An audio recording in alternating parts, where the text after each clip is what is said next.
I'd love to start with your background and like where you grew up and things like that. I know we had that conversation, but I'd love for the listeners to kind of hear that early story of your life and how you got into photography, because I think it's a really powerful story. Yeah, sure. Happy to let you know what happened. I was born in Vienna, Austria, in 1970, and yeah, my dad was a photographer, so it was basically yeah, camera was put into the cradle, so to say, and he was a reporter. So while I loved seeing him work and the smell of developer was in the dark room that was our makeshift kitchen, or the other way around, makeshift dark room in our kitchen when he needed to be quick. While I loved all of this, what I didn't like is he needed to rush out a lot of times. We were in the middle of a game or doing something as a family, and the phone would ring, and something happened that he needed to cover, and he needed to take off and be on the job. But so it started really early. My mom was a hobby photographer too, so photography was really all around. And unfortunately, my dad passed away much too early when I was 11. And I remember, the moment my mom told me, the first question I had after freaking out was, "Can I keep the dog?" Yeah. And the second question was, "Can I get his cameras?" Yeah. Because back then I decided I'm gonna have to carry on the legacy that's left unfinished, Wow. and when I look back at that decision and how it all played out, I ended up finishing high school, matura as we call it, and then went to the same photography school that my dad went to. And along the way, I met many talented photographers and artists, and not all of them ended up being a photographer or being photographers, because they had different interests, different things that they would fancy. For me, it was a one-way road, and a one-way road only, photography, and there was no ifs and buts. And that always kind of gave me an edge, I felt, because when you know what you're going to do and you do it, then you make progress faster and better than other people might. And yeah, so I did photography school, and when I was finished, which was in 1992, end of 92, I decided, okay, it's time to get out into this world a little bit. And I moved to LA for about 9 months. It was 93. I came here basically to assist and to learn English better, and to I was really into music, and LA was the music capital of the world at that particular time. Guns N' Roses were happening, and yeah, so I moved here, and I was able, with the help of some friends, getting some assisting jobs and learning the game from the ground up, so to say. Yeah. So you were kind of working in the film industry in a way, right? At that point, like you were kind of learning that, and were you doing more of that stuff, or were you doing more photography at that point of No, no, commercial? it was, I didn't really, one second here, my setting. I didn't really, I came out here, I was shooting myself already. Yeah. I started shooting when I was 16, basically. I had my Yeah. first jobs, but I came out here really to assist other photographies. Yeah. Film industry was not really my cup of tea.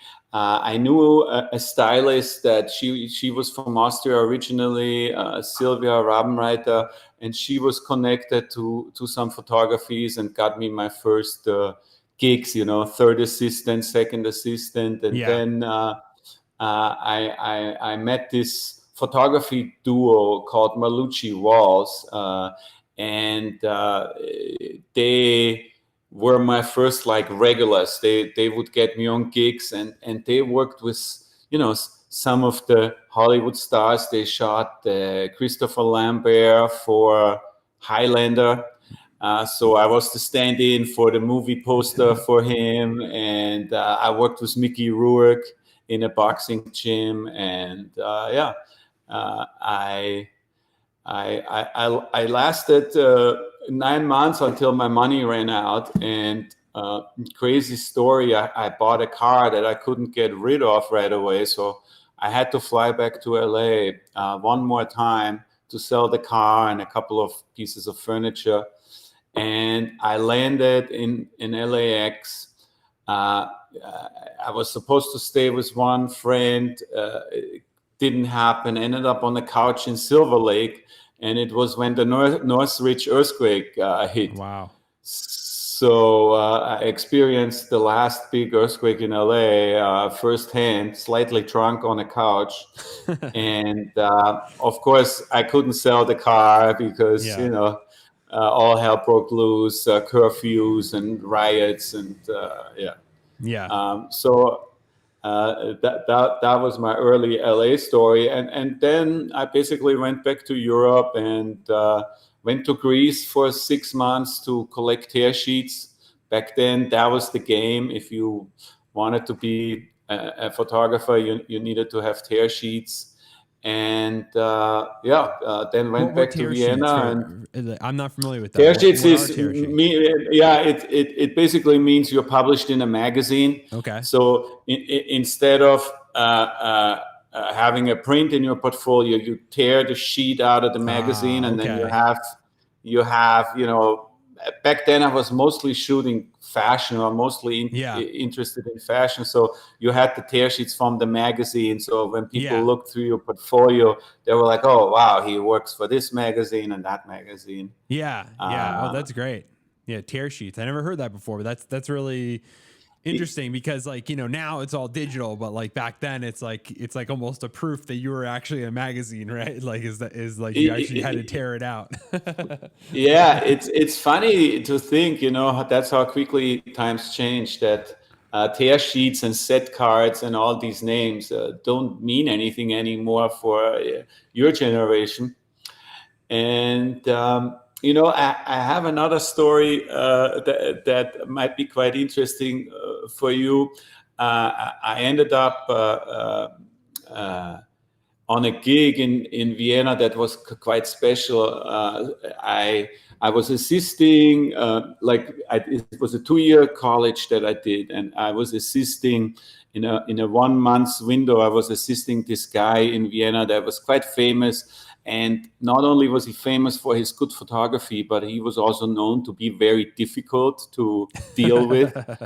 And my friend got me the gig, and I handled it well. And he calls me, and this is actually how I met the stylist from LA. He calls me a couple of months later. I'm back in photography school, and he says, "Hey, I have this gig for you. It's not going to be a very good job, maybe, but you can make some money. And are you interested to work?" I was like, "Yeah, what is it? What is it?" And he was like, "Well, Herb Ritz, the famous American photographer, is coming to Vienna to shoot." He was shooting the Playboy of the Year for German Playboy, and on the second day he was shooting U2 for the Rolling Stone. And he says, "So I'm going to be the third assistant, and Sylvia is going to be the stylist. And for you, you can be the driver. You're not going to be anywhere on set, so don't get upset. But you can be the driver." I was like, "Yeah, for sure, I want to be the driver." So I picked up this huge Mercedes that Playboy paid for, and drove to Vienna airport. and picked up Herb and his two assistants from LA. And Herb and I immediately hit it off. And he realized I was a photography student and really excited, and he was totally into it. I was supposed to be available all day. And the first thing he said, okay, you take the car, have fun with your friends. I want to explore Vienna by myself. I don't need you. Just pick me up in the morning and we go to the gig. So I pick him up in the morning. We go out to like outside of Vienna. There was a big castle that Playboy had rented. And it was the Playboy shoot, and he looks through the whole castle. There's like hundreds of people. Everybody's all nervous. What is Herb going to do? He walks through the castle, walks out on the other end, walks to the pool, finds the pool house, which is a tiny little pool house, a white wall with a round window. He's like, that's where I want to shoot. Everybody's like, oh my God, we rented this whole castle. But anyway, Herb is the boss. Nobody dares to say anything about it. We're setting up, the playmate arrives, and he's like, okay, ladies and gentlemen, this beautiful woman is going to take her clothes off shortly. Except me, my team, and my driver. Please, everybody leave set. So everybody, including the stylist and my friend who was third assistant, had to leave set. He gave me like the angriest wink of an eye walking off set, and I was allowed to stay. And Herb basically said to me, yeah, you just stand next to me. If you have any questions, just ask me. And so I did my first shoot with Herb Ritz, had no responsibility, was realizing how the world of photography goes. And then the next morning, the whole thing was repeated with U2 at a cemetery in Vienna. The famous, iconic images were created, and I was standing right next to it. And the next day I had to go back to school. And honestly, I did not even tell anyone this story because I was like, it's too crazy. No one's going to believe it.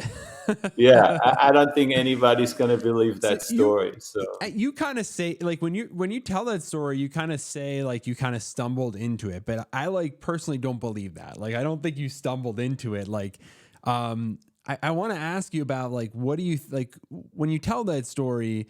And a lot of these stories, I think like it's not a coincidence that you ended up there, and I think you've been successful in photography and things like that. Do you know that was there anything that you think you did at that time or now that like kind of maybe put yourself in the right position for that something to happen like that, where you gotta like, because I think that with success or like getting those type of gigs or something like that, it's like, yeah, you have to be qualified, but you also kind of have to put yourself in the right position, right? You have to be there when you have to be around when they tap you on the shoulder and they're looking around for somebody, right? So for sure, first of all, I'm a lucky guy, and I believe that firmly, and I'm still a lucky guy, and part of it is willing yourself to be a lucky guy. Yeah.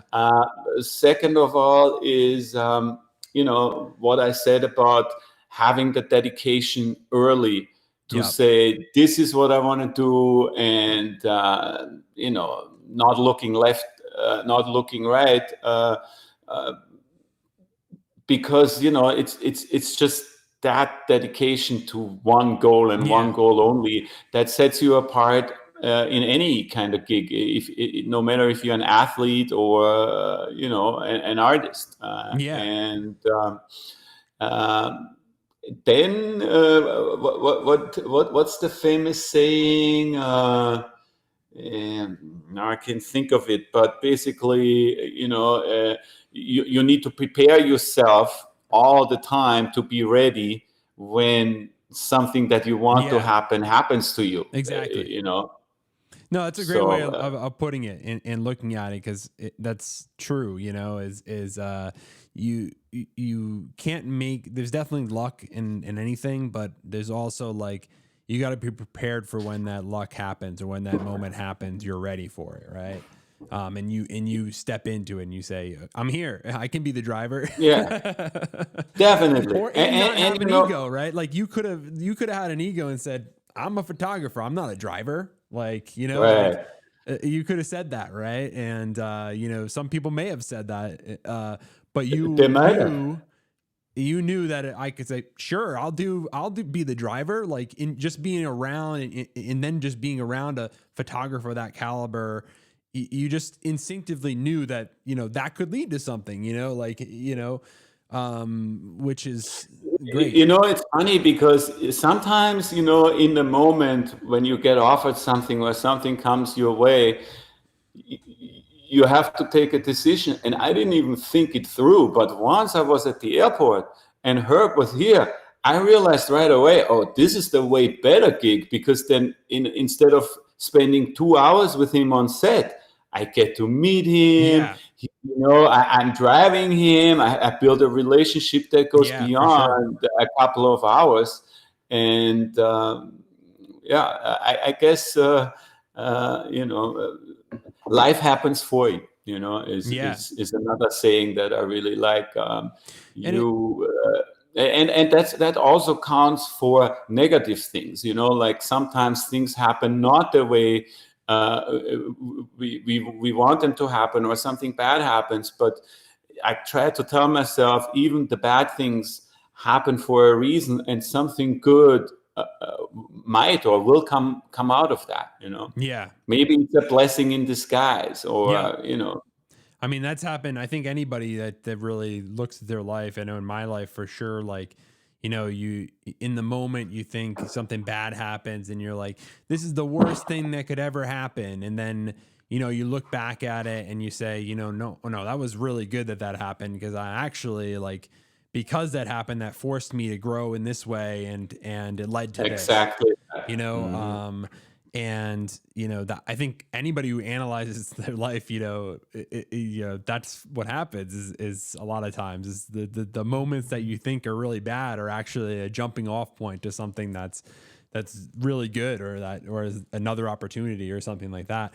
It's almost that we get kind of stuck in our ways that we're in thinking, and then those moments, they kind of just shake you up, right? And you think it's bad because it's uncomfortable, but you know, if you just keep going, then a lot of times Yeah.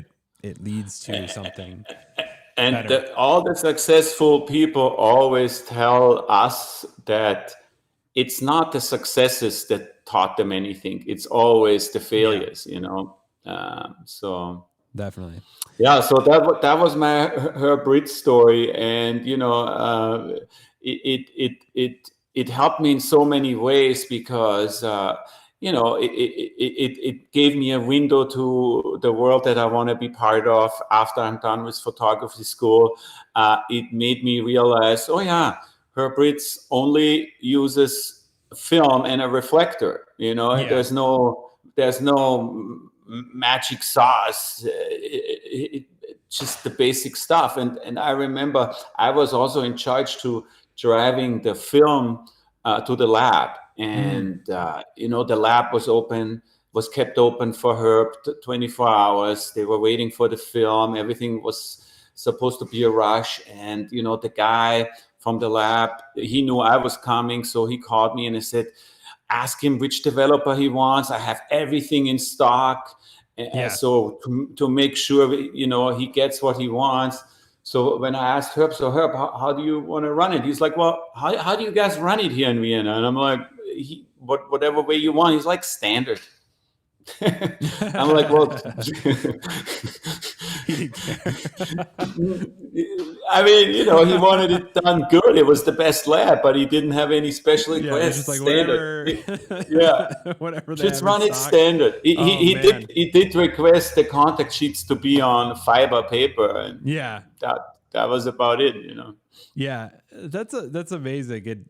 I wanted to ask you, you know, that do you have, as you're talking about this, it's reminding me that like one thing that's, I've recently gotten into last year or so, my brother is obviously, Brad, he's a photographer, and, he's kind of got me into film photography, and that's what I've been doing.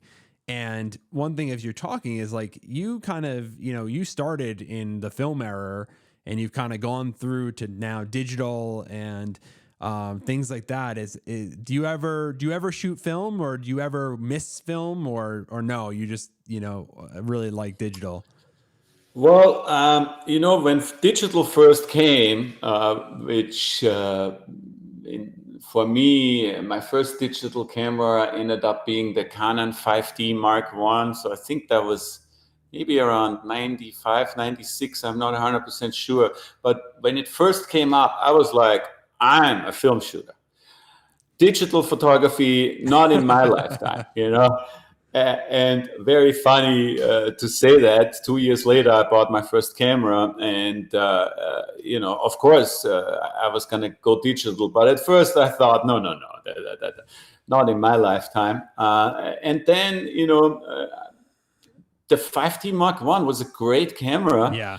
I realized for certain things, it was really good to have the outcome right away, not waiting, hoping, thinking, but seeing. And also, it saved me a lot of money, So I switched fully over quicker than I thought. And also clients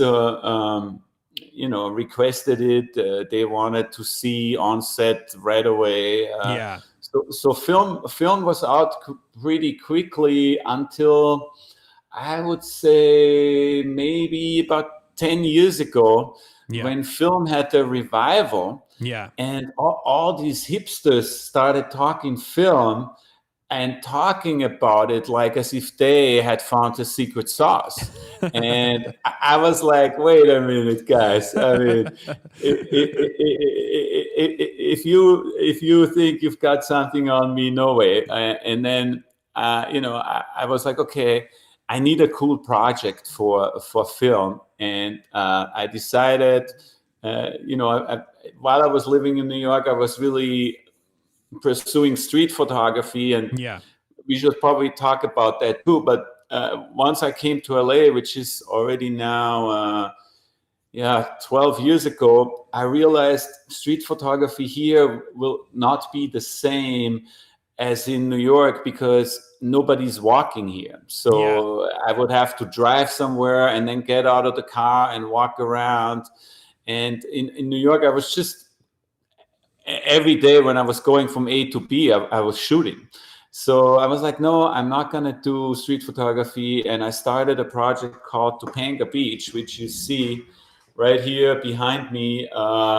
There's a couple of huge prints here at the studio about this series. Topanga is where I live, and Topanga Beach is the thing. And I was like, okay, if I'm going to go to film, let me go 8x10, and I got an 8x10 camera, and I went all in on film again, and awesome.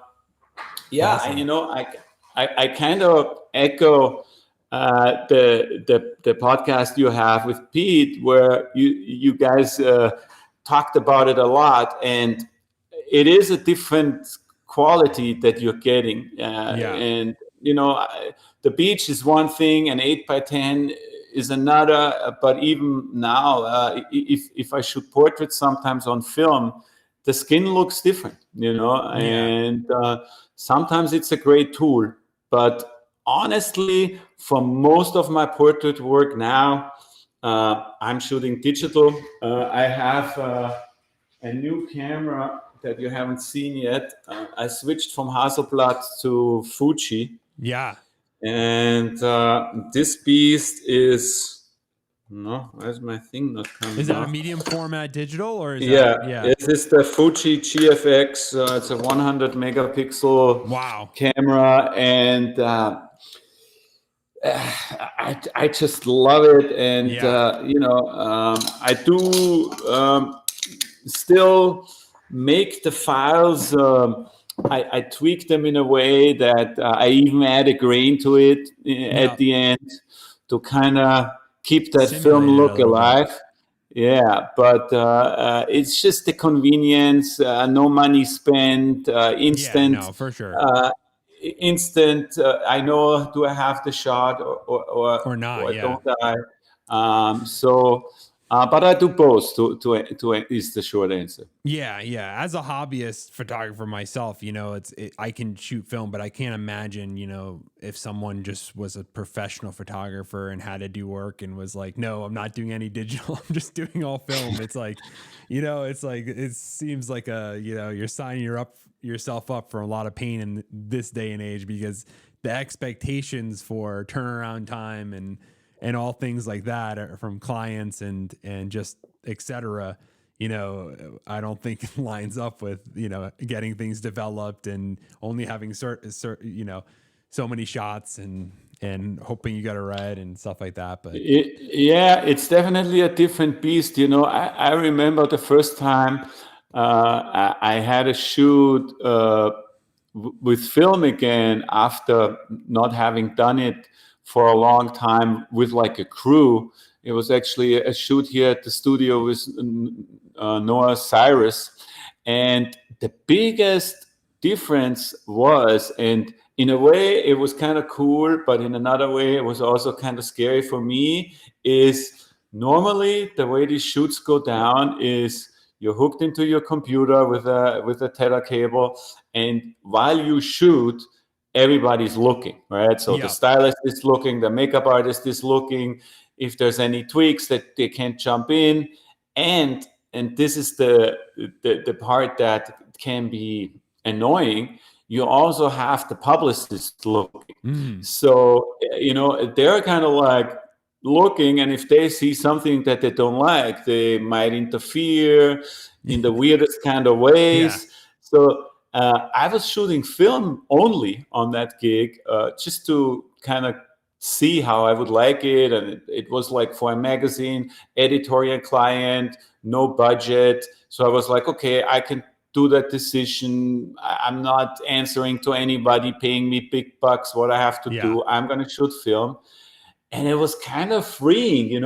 I was the only one seeing what I was doing. Everybody else was just standing around waiting for me to say, okay, let's change or let's do this. Yeah, But at the same time, I was also wondering, I yeah. I wonder don't know what if I I got it or got. not. Yeah, Yeah, yeah, I'm so used to the instant gratification now. And, yeah, I also use it a little bit as a tool. It doesn't work for everyone, but I use it as a tool of collaboration, yeah, meaning sharing the images with the subject and saying, look, yeah. this is where we're going, and then they see it. So One thing yeah. One thing that is cool about, which I guess in digital this can happen as well, so it's not like but one thing that is cool about film is like that I have found is like when actually you mess up and you did something wrong, but actually it comes out really nice, or you think you like the photo, like,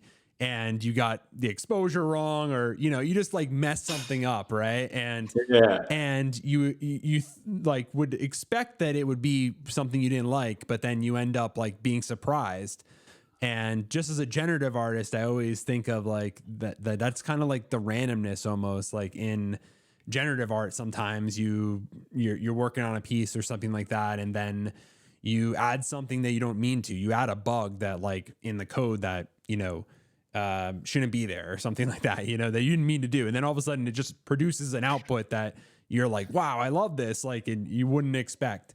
But I think like with film, sometimes, at least with me, it's like you Totally. can, when you get it back from development and things like that, and you look at the negatives, you're like, oh wow, like I didn't expect that one. But yeah, Totally, yeah, light leaks and stuff. But even with digital photography, that can happen. yeah, And then sometimes what, let's say the time was too long and you get some camera shake and the portrait has some weird thing and you're like, oh wow, this looks actually cool, let me do a couple of more like that. Yeah. So even there, I love that instant gratification. But Yeah. for the shooters that I do know that really celebrate film, and also for like commercial gigs, all of them are shooting both. Yeah. You have to. Yeah. It, yeah, just so they know, the client knows, and Yeah. then the client also knows. Okay, now he's going to take the other camera, and Yeah. remember, like Barry Richardson, he would shoot with those, Yeah. to get that kind of snappy look, and you can't do that with like a digital camera. So if No. you're Yeah. going for that look, then you need to use the tool that you need to accomplish it. Yeah, it's interesting you bring up tools like that, and it seems like you did you in like when you were in photography school and you looked at photographers that you really admire, were you always like trying to figure out their gear, what film stock they were using, like kind of kind of building a profile of that photographer, of how they're doing what they're doing? Yeah, totally. And back then, everything was a secret. Yeah. People wouldn't disclose that.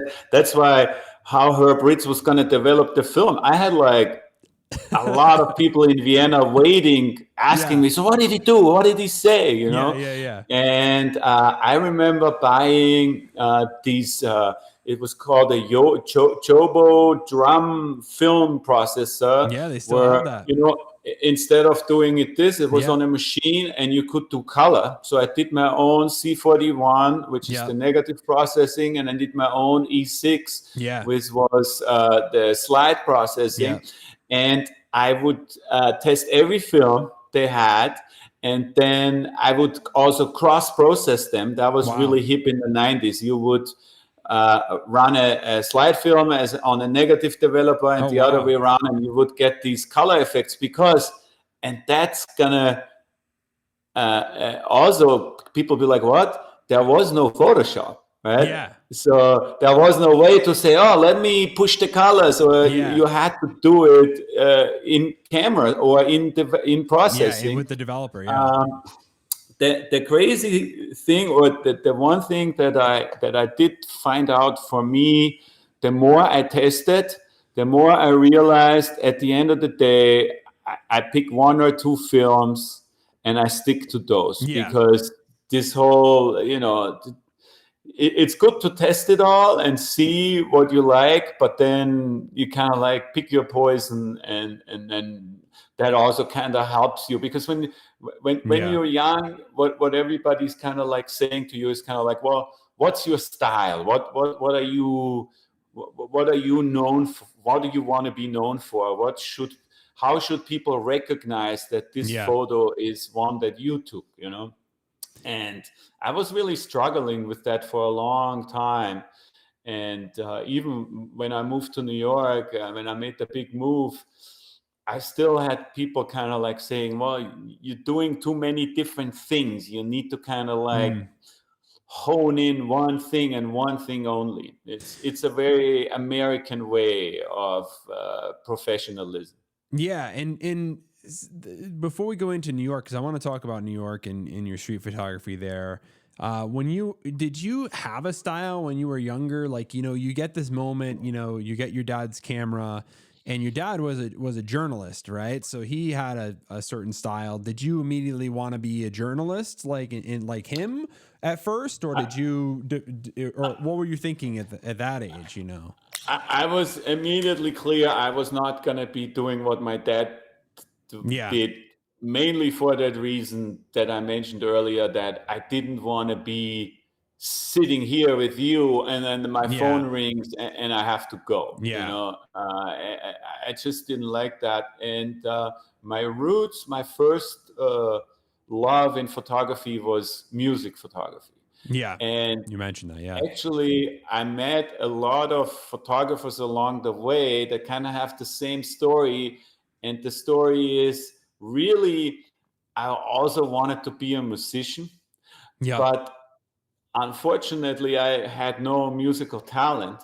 Yeah. And the best way for me to spend time with the cool kids that were in bands was to be their photographer, their video Yeah. guy, hanging backstage, doing the photo shoot for the demo Yeah. or whatever they were doing. So that's where I started, and my favorite photographer back then, I think a lot of the stuff that I admired, I didn't even know who had shot it, but the first photographer that really stuck out was a Dutch guy named why am I blanking on the name right now? He worked with you too. It's always when you need a name and then you can't think of it. Anton Corbin. Anton Corbin, I think you say in English. Yeah. And he worked exclusively on Hasselblad, a lot of like out of focus, in focus kind of stuff. He shot the Joshua Tree cover. He shot all the U2 covers actually, and Yeah. all their band. He still does all their work. And so that was one of my first heroes. And then pretty soon there was a exhibition in Vienna when I was like 18 or 19, and it was a Helmut Newton exhibition, and I just fell in love with Helmut and his portraiture. Really, Wow. still a big fan of his work. And that's like the first And time that you thought about, you kind of started thinking about doing portraits. And well, when you were doing the music photography, did you want to do more portraits, or did you want to do live action like during concerts, or both, or you just, yeah, no, I wanted to do the album covers, yeah. Okay. So like you that have a set that and you're gonna, kind of direct where everyone's gonna stand, and that kind of stuff. Yeah, not yeah. I action mean, stuff. I did some live stuff too, but with the live stuff, there's not really. I mean, I shouldn't say you can't be creative about it, because you can, but there's a certain limit. People are Yeah. performing and you're documenting, Yeah. and obviously, you can be very creative documenting in a certain way. But for me, it was more about meeting the people one on one, coming up with like an idea Yeah. and executing it, and also, and I still love that about my job, spending time with them, Yeah. getting to know people that you might not normally meet. Yeah, exactly. And so we're jumping around here, but I want to talk about New York. You said that, you went to New York after that time period we talked about earlier, and you started doing street photography. When you went to New York, obviously it's a great place for street photography. You were doing music before then. What kind of led you to do that, to want to do street photography, which is more live? It's not scripted of, oh, okay, you stand here, that kind of stuff, right? Yeah, well, I actually need to tell the story. It went a little bit different. I ended Yeah. up doing street photography there, but street photography was what I found for myself, something that I could do where there was no client, Yeah. no subject, nobody having any kind of agenda. But the reason I wanted to move to New York after I had gone to LA and did the assisting, and I came back to Vienna. I really, I was still shooting music, and I was still doing portraiture, but I was really interested in fashion photography. Yeah. And so the more I got into fashion, the more I realized, okay, if you want to be a fashion photographer, you either need to be in New York, in Paris, in London, Yeah. or maybe in Milan. Like you're not going to be Yes. a fashion photographer in Vienna or in Yeah. Ohio. Yes. So and I wasn't sure where I wanted to be, and the logical decision for me was, okay, let me travel to all these cities that are a possibility, and let's meet some people and show them my work and even see what they say. Because, it's one thing to move to a city, but you kind of need a little bit of something to work with. So London was the toughest. Paris, it felt kind of right, but my French wasn't very good, and you know how the French are. And New York, I went to New York. I fell in love with the city immediately. I had been there once before with my mom, but like the first time coming back by myself, and not only did I had the feeling that's the city that I want to be in, but I was connected to a guy that back then was a famous model, Walter Schupfer, who is now still my agent 20 some years later. And I was connected to him and through his agent, and he told me, meet with Walter. He knows everybody in the business. He's a famous model, and he can direct you to some people. So I wanted to meet agents. So he kept my book he asked me if I met with him. He kept my book overnight. And what I later found out, he showed it to his neighbor, Marianne, who was Arthur Elgood's agent. And she looked at it and she says, this guy is good. And I came back the next day and Walter said, it looks like you got something. I'm planning to be a photo agent in 6 months from now. So if you are up for it, you could be my first photographer. So this is then my decision was clear. Let's do it. I go to New York, Walter be my agent. And, now he's one of the biggest agents in the business. And when people ask me, a lot of young people come and are wondering, well, how do you find an agent? And it's the famous catch-22, right? You need great work for an agent to be interested, but you also need an agent to get that great work. How do you manage? And for me, it's always the answer is, unless your art is of such a caliber that anybody would be interested, just find the people that are starting out and start out with them together versus going to the people that already made it, that's how it worked for me.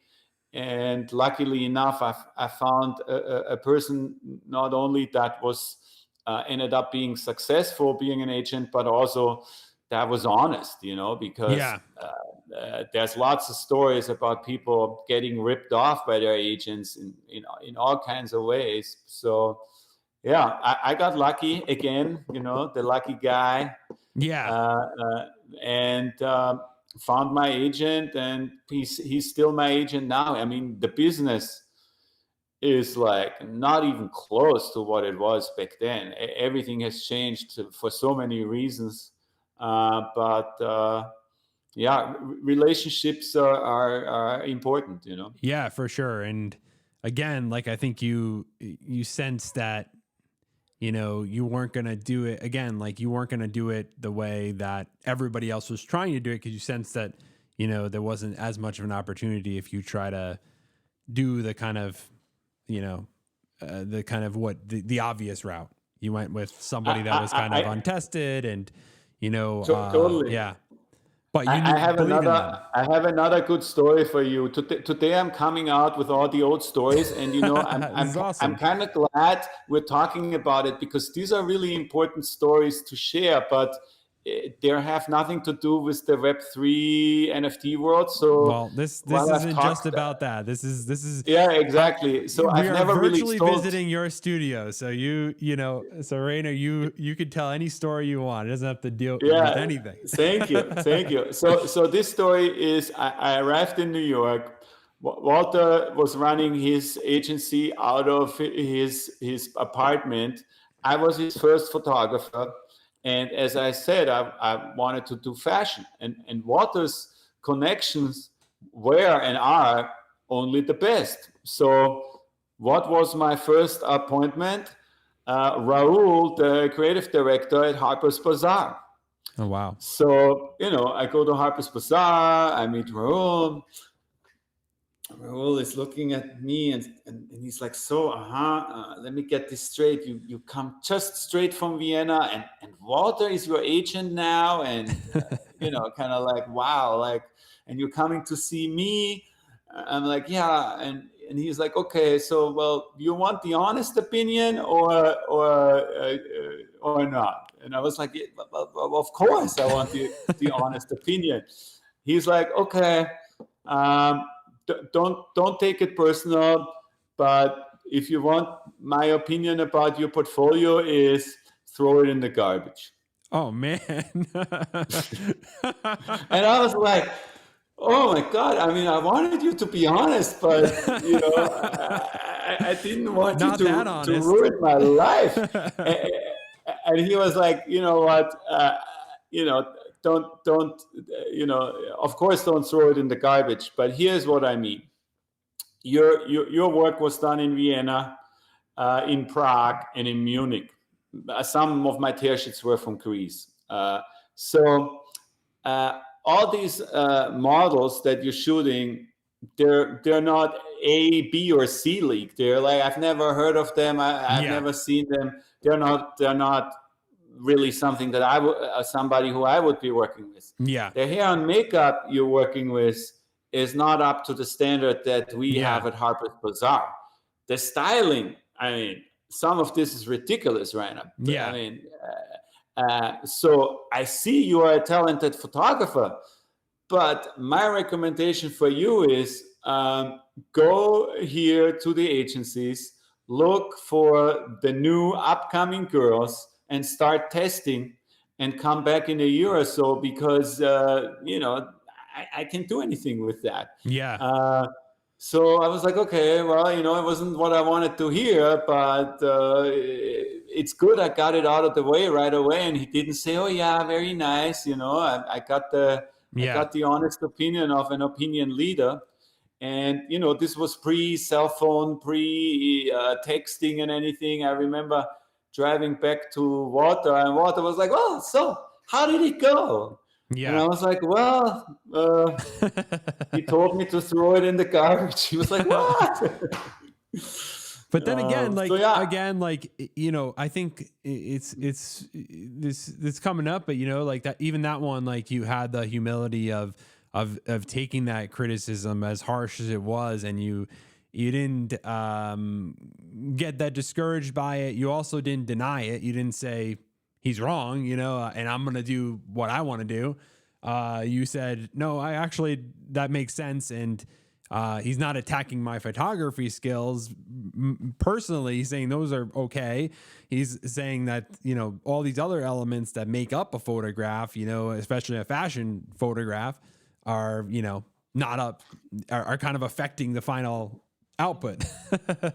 Totally. And I need to fix that. And then again, you're talking again, you already have a strategy of how you're gonna move on and how you're gonna rectify that, right? You're gonna, again, okay, I'm gonna try to find these models that are not necessarily the top models right now, but who do I think would, it's similar strategy with you did with your agent of now I'm gonna try to kind of photograph some models that are, maybe early before they get really blow up and they're on, really hard to get on a shoot. And then, you're going to have pictures of them. And then as they, become more successful, you're going to rise up kind of with them because you've taken some of these early photographs that you're going to be able to show, which is genius, that you were able to do that. That's exactly it. And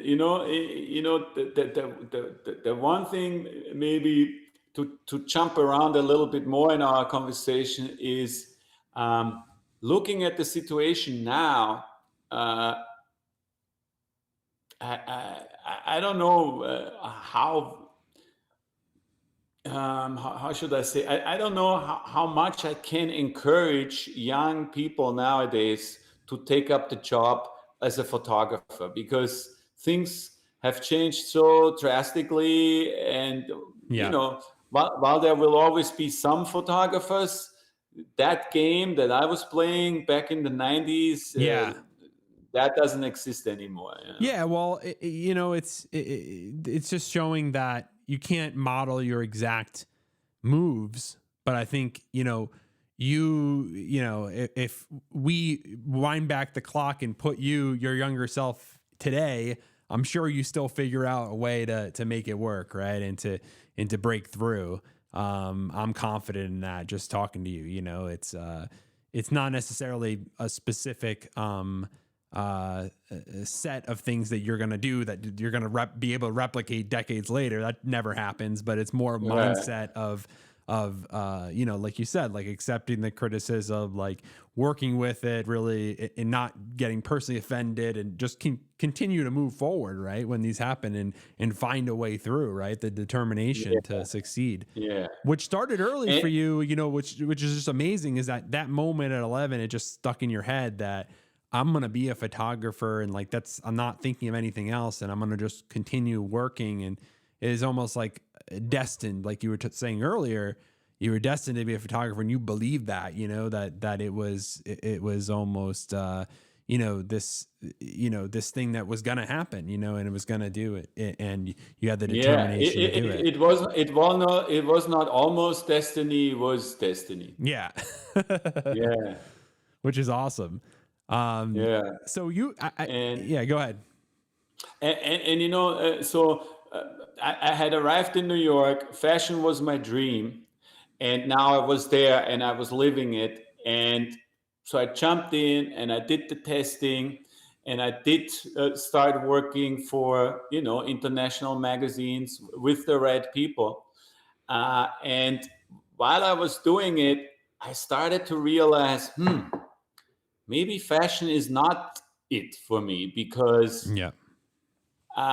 while I love it and I enjoy it, I'm not really a 1000% fashion person. I don't live, breathe fashion every day. But there's all these people in New York that are that and that do that, and I started to realize maybe I'm not cut out for that business. And with fashion is in seasons, right? So what's hip this season is already out next season. So if you don't push full on for like 1 or 2 seasons, your portfolio is already passé again. You're already yesterday's fashion.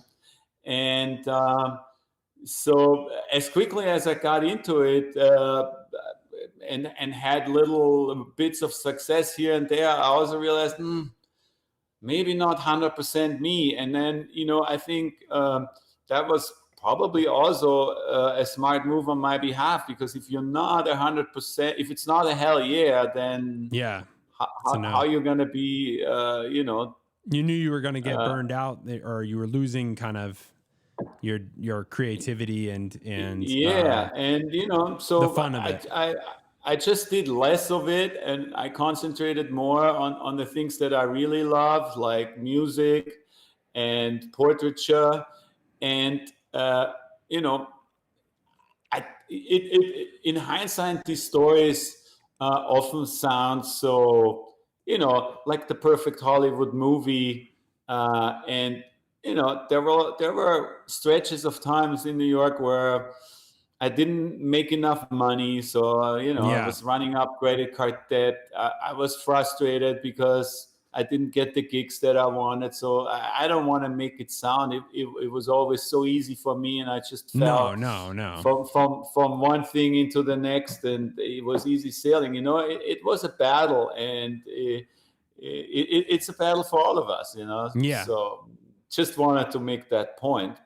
And the street photography, for me, to change the topic a little bit, I was always fascinated by street photography, but I was never the guy that went around with the M6 and film loaded. I mean, it's not that I didn't try it, but the outcome was quite poor. You know, shooting Yeah. from the hip with a Leica, with film, and getting stuff. It's a real skill, and it wasn't. There you have it. It wasn't something that I was particularly good at.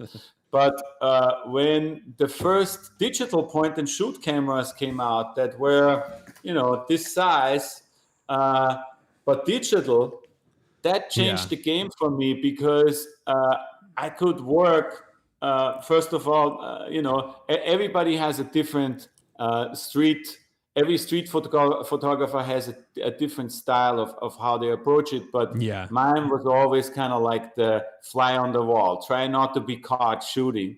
So Yeah. my camera needed to be small, and with the digital advancement, you know, I was able to kind of get see what I'm doing and fixing my mistakes and learning how to shoot from the hip. Uh, and I really got into it. I think the first camera I used was the Canon G10 or Yep. G9, I think was the first one.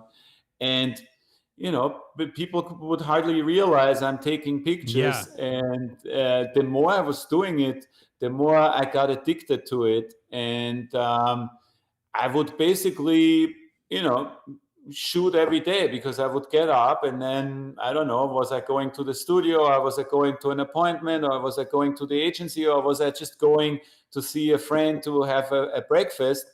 The moment I was on the street, I had the camera on me and I was documenting. And That's that's I amazing. did that every day for years until I moved to LA. Yeah, it's just like so interesting with you know, the different styles of street photography. You got the people that are like, you know, like yourself where you're kind of trying to be discreet, and then you got the people that are running up with flash in the people's faces like Yeah. and like getting punched on the other end of the spectrum. So Yeah, you have to be careful for sure. And then, you know, then came around the cell phone and that changed everything again for street photography and for photography in general, you know.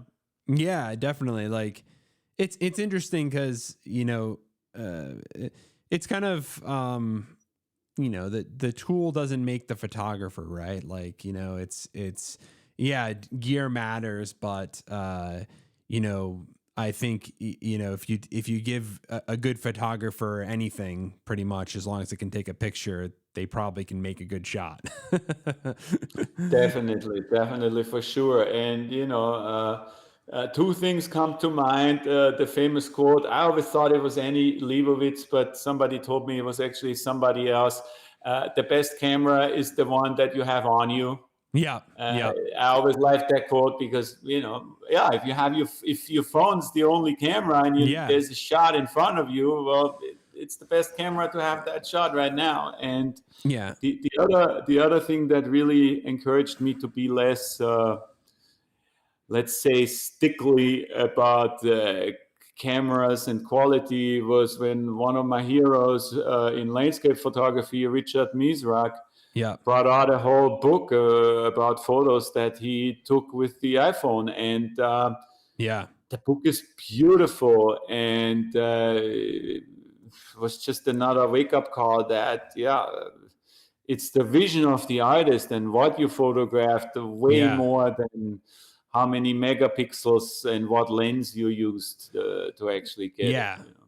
for sure. It's 100%. And even just doing kind of getting into videography myself and stuff, it's you just start learning that how much lighting actually affects everything, right? Like lighting is actually more important a lot of times than megapixels or anything like that. If you have good lighting, Lighting is you everything. know, you can have a crappy camera and the shot will still look pretty good. Like versus Exactly. the other way around, if you don't have good lighting and you can have the best camera and the shot could look horrible, you know. So it's interesting that, you know, I think that's something that you learn as you start to get into this type of stuff. that it's not necessarily just the camera or anything like that, right? It's a combination of a lot of things. So, and composition, obviously you got to have the eye towards it and things like that. So, how would you, for people that are trying to get into photography or get better at photography, how would you like, where should they like start, or what should they work on if they really want to get better? Like at just taking better photographs. Well, a friend of mine, a creative director in Vienna, once gave me the tip, and at first I really didn't like the tip. He said to me, "If you want to be a photographer, you have to press the button." And I was like, "Well, thanks. What kind of tip is that?" But the longer this quote sat with me, and over the years, I realized, yeah, he's right. The best way to Yeah. learn is to keep shooting. And Yes. if you want to shoot portraits, well, start You shoot got to do it. portraits Yeah. every day. And then people say, well, yeah, but I'm at home with my mom. Well, perfect. Shoot your mom. Yeah. Start and shoot, and then look, and then if you like it, great, do more of that. If you don't like it, well, do something else. Yeah.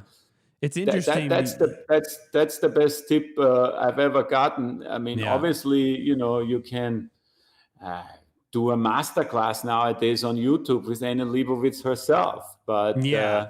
But it's not necessarily, that's the thing. It's not necessarily the information, you can give a lot of information, but you're saying it's the actual practice of it.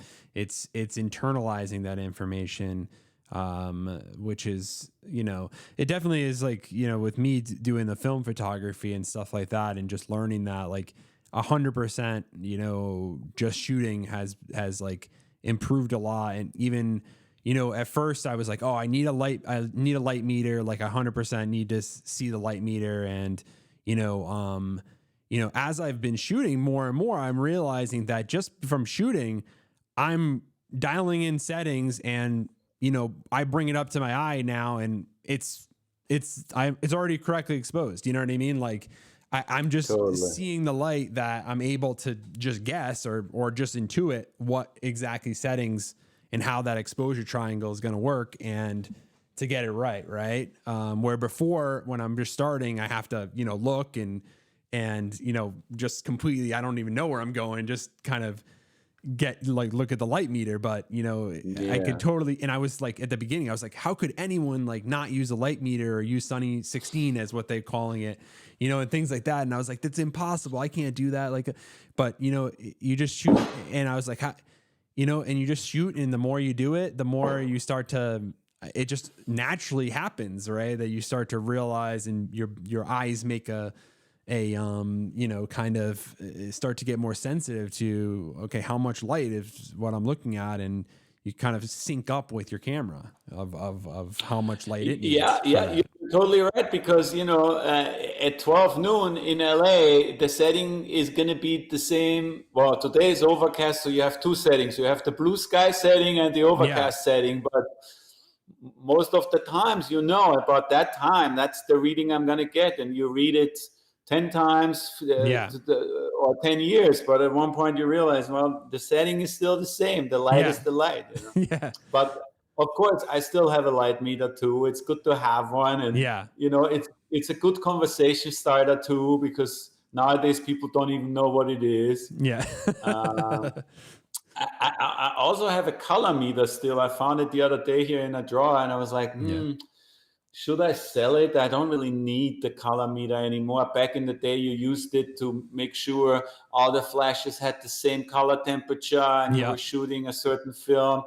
And then I was like, I looked up, I think it was like $1,000 when I bought it. And like now you get like 150 on eBay or 200. I was like, I'm not going to sell it. I never use it, but I still hold on to it for the one time I will need it, maybe. Yeah. And I think that's something that, like, with photography, I know for sure is like, even though the cameras are so advanced nowadays, you can just put it on auto and it will do everything. I think it's still important. I think you'll agree that, right? That it's still important to learn, about aperture and shutter speed and ISO and all these type of things, because, they really do, like, just putting it on auto, like sometimes you just can't like really dial in what you really want, right? With the depth of field and all that kind of stuff. Yeah. I mean, you need to know that stuff. That's kind of like the basics. Yeah. That there's no way around it, because otherwise, how you're going to have a conversation, with another photographer? Yeah. Obviously, nowadays you can be an image creator with AI, and with 3 sentences, Yeah. you can you can drum up an image that looks beautiful and has amazing quality.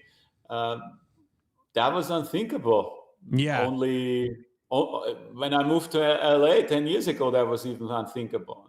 So that's how the times are changing. And, within the industry, I was hosting a space last week that got a lot of conversation going. And, the tagline we used was "Photography is dead." And obviously a little bit of clickbait, but in a certain way, I think it was an Adobe ad, and the Adobe ad was "skip the photo shoot. The new digital camera is AI."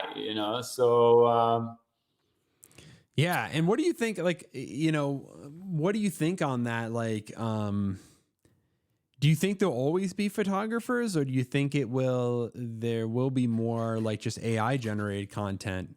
And I think there will always be photographers, but I also think there will be less and less photographers that can make a living yeah, being a photographer.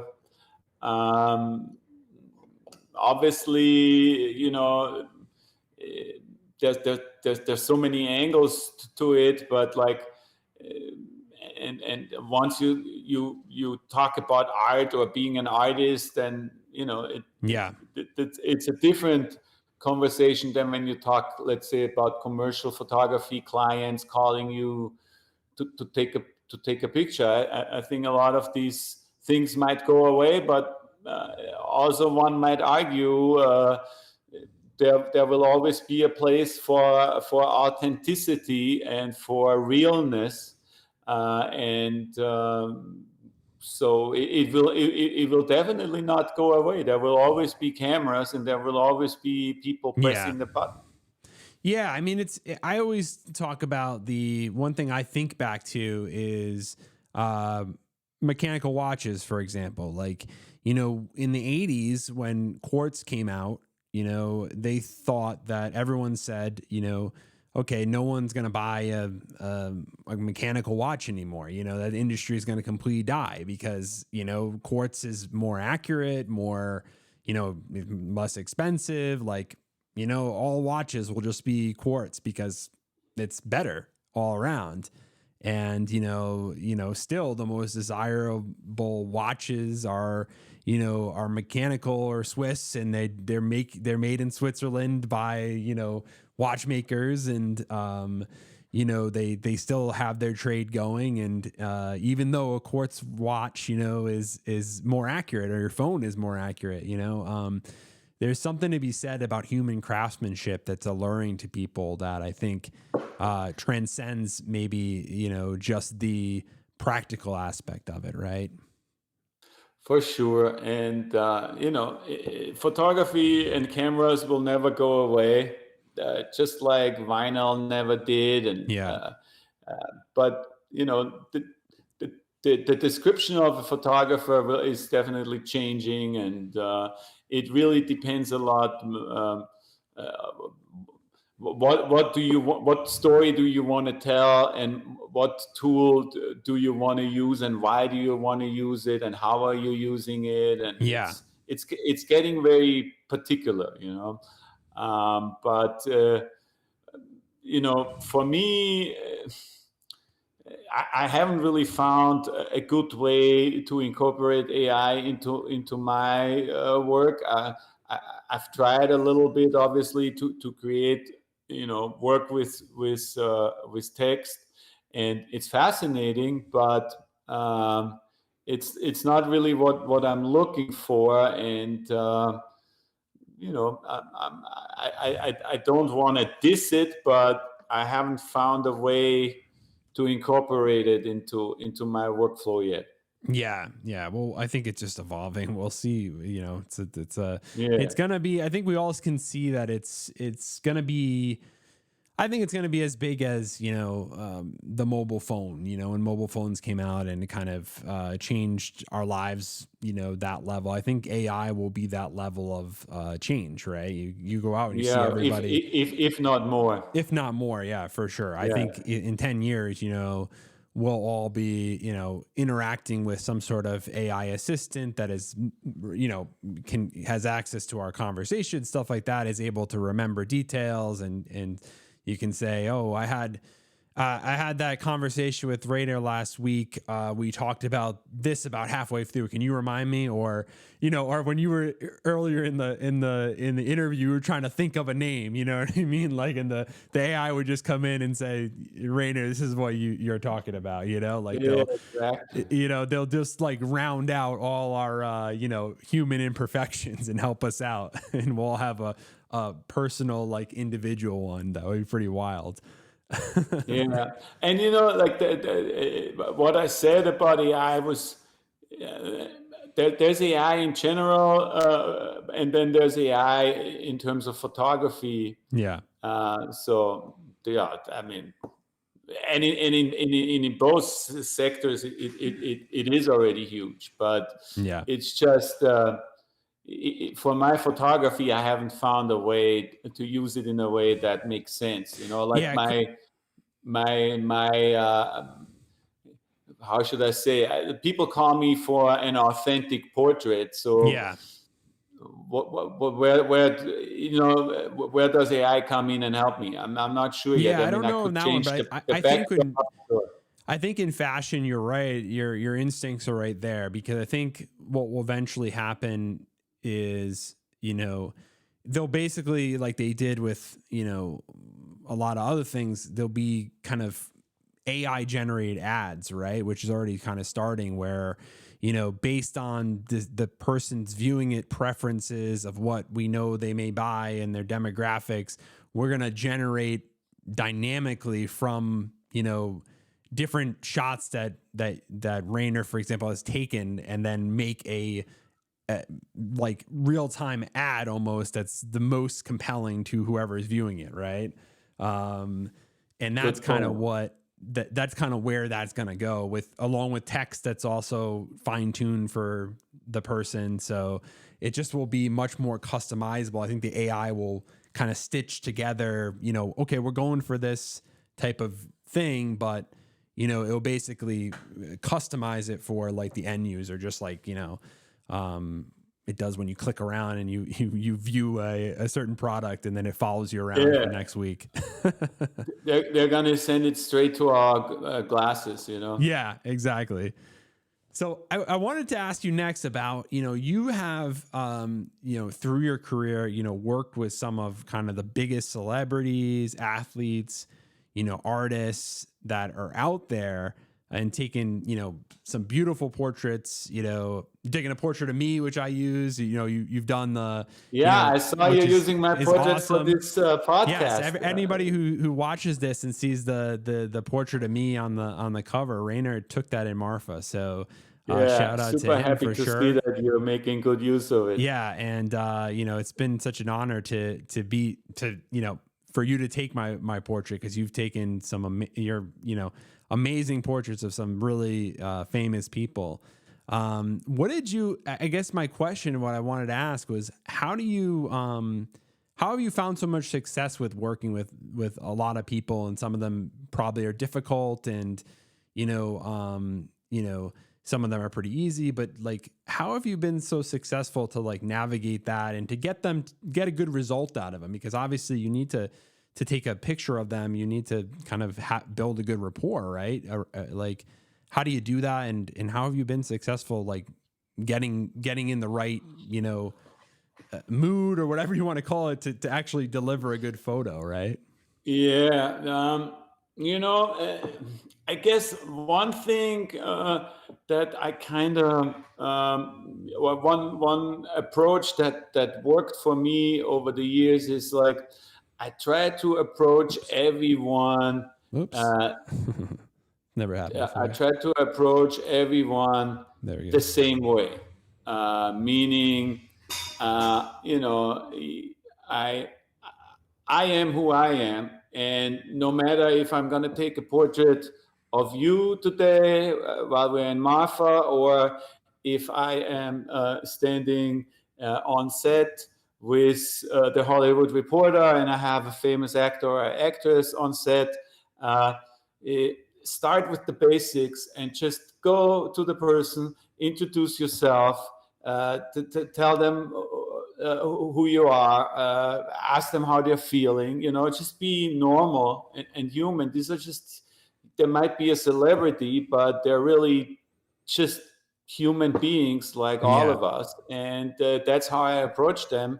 And then, you know, come prepared, know who these people are, what they've done, what they might want to talk about, what they might not want to talk about, and uh, come with a game plan, and then fill them in on the game plan you have, so they know what to expect, and then you know, that's half the battle. Then people really appreciate a normal conversation and a game plan of what there is that you want to accomplish for this particular assignment, and uh, that kind of strategy has really worked wonders for me. And you know, the other thing that is helpful is if you can be quick.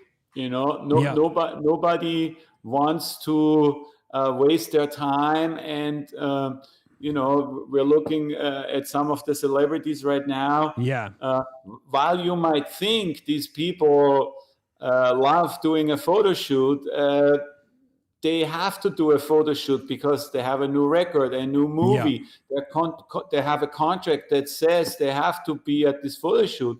But they want to look good, obviously. But at the end of the day, they want to go home and spend time with their family. So the quicker you can be to getting what is needed, the more appreciate they're going to be, and appreciative they're going to be, that you're not wasting their time. You know. Yeah. Um, Yeah, and like that's so like in some of these shots, like they're just like you have such great. It's just like amazing when every time I look at this your site and I look through these pictures, you know, it's just like the quality is amazing. And like you said, is it kind of like how does it work with these? Are you kind of envisioning the shot, or is it someone helping you to kind of envision the shot and you're just taking the picture? Like, how do you work up to a shoot like this? Like, maybe you can just help us You know, I understand it. used to always say being a photographer is basically being a problem solver.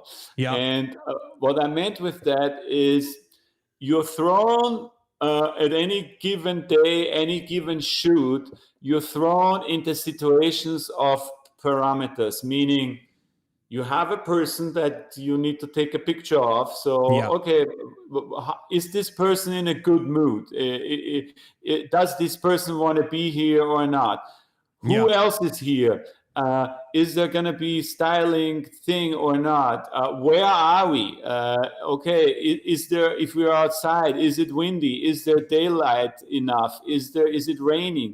If we're inside, what kind of light am I going to making? So you have all these parameters, and it's your job as a photographer to take the decisions and to say, okay, well, I think we should do this, or I think we should do that, and Yep. then you roll with that. But really, you know, I mean, there's certain ways that certain things that repeat itself, Yeah. obviously, but really, it's very hard to come up with like a certain kind of formula, because you always have to react to what's happening on that day, you know, and sometimes also to the people don't want to do that what you suggesting, or the publicist I remember I wanted to shoot You Better Call Saul with a phone, with a telephone, and I had all these phones, and my whole story was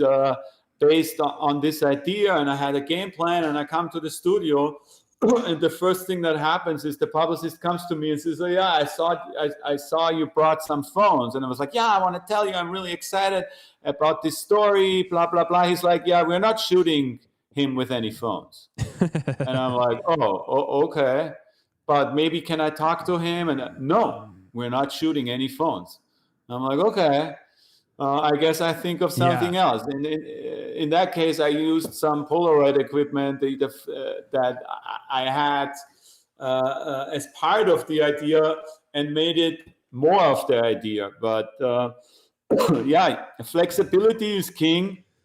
And obviously, also, how should I say,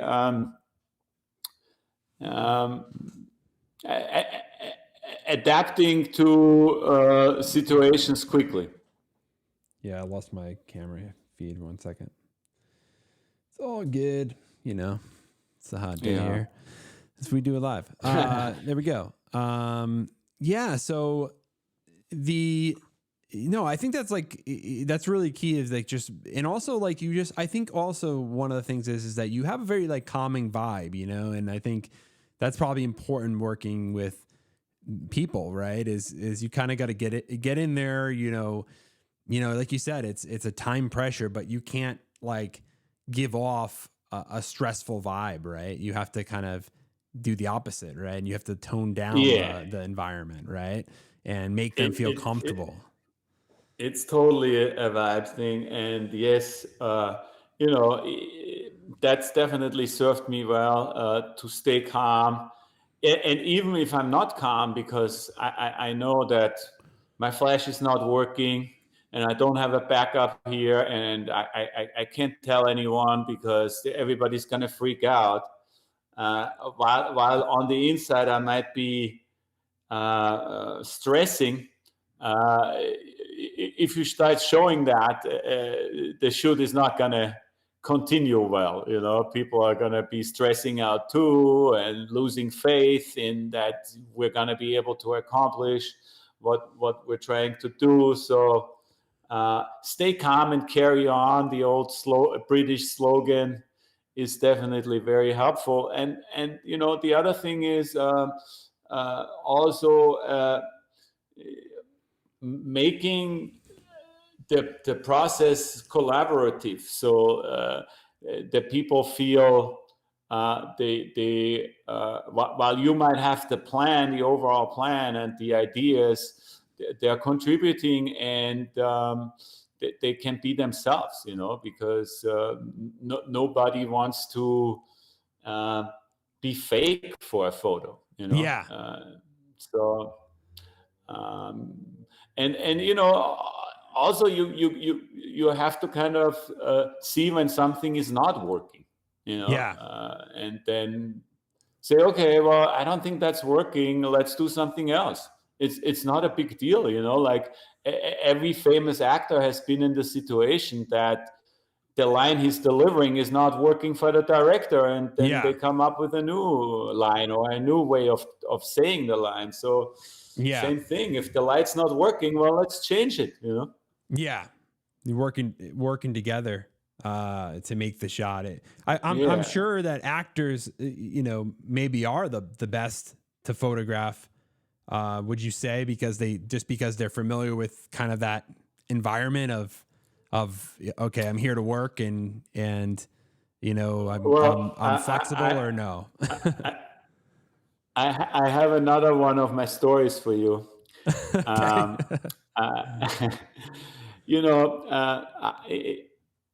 My fashion career faded, and then it had a big comeback, because what changed was that the supermodels faded and the actors became the new supermodels. So 10 years later, after saying I really don't care about fashion anymore, suddenly I was shooting for Lomo Vogue because I was taking portraits of celebrities, and celebrities became the new people that were featured in the magazines. So, without trying, I came back into the pages of fashion magazines, and I thought this is kind of ironic, but that was not the story I wanted to tell. The story that I wanted to tell was the first big actor, and the portrait is right here from that day behind me, Michael Caine, right here. So he was the first A-lister I got to photograph back in the day in New York. And I had just done this photo of Iggy Pop here in the middle. And the people from Details magazine really loved it and said, hey, can you do the same thing with Michael Caine, Sir Michael Caine? And I was like, yeah, I love to. And then I was preparing myself for the shoot, and I think I had him for like a half an hour in a studio in West Chelsea. And I was thinking, okay, this is going to be the easiest shoot of my life because I get an actor that oozes character, right? Every movie he does, every scene he plays is like oozing character, no matter who he plays. So this is going to be the shoot that will put me on the map. And so what happened in reality was Mr. Caine came, and he was very nice and very polite and very kind. But basically, I told him where to stand, and he walked over there, and he stood there like that, and he looked at me. And I was like, okay, and I pressed the button, and then I started to realize that he's not going to do anything else unless I tell him. But I wasn't really experienced enough yet to kind of get him into character. I could think about, turn right or turn left or stuff like that. And then he would be like, okay, turn left. And he would look exactly the same like he did when he was looking straight, but just turned to the side. Wow. And, I only needed one picture. And as you can tell, the picture looks cool, but it's very still and very, very unanimated. And then, this was my first wake-up call that I realized these people play characters.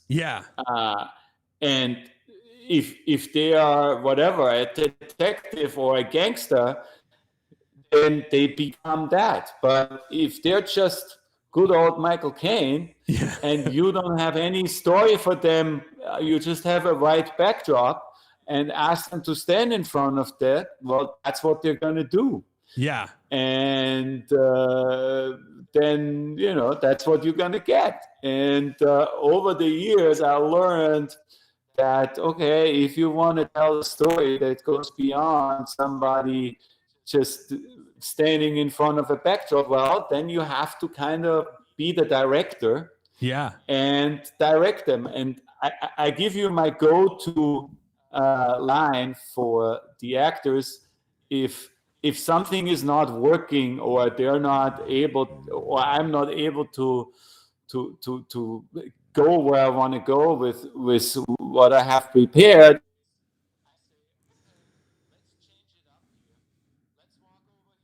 let's forget everything I told you here. Let's walk over there. Imagine you're in a dream, and whatever, you wake up and now you're here, and the moment you give an actor something like that, they start acting, because then they're not just themselves standing there, but they're now in a dream and they don't know where they are, and suddenly, you're getting that character that you are looking for by giving them something to get into character. Amazing. So that was really something that I had to learn the hard way, because honestly, I was sweating on set Yeah. with Michael Caine, hoping, I come up with something to say that he does something that I can use for a cool portrait. That's awesome.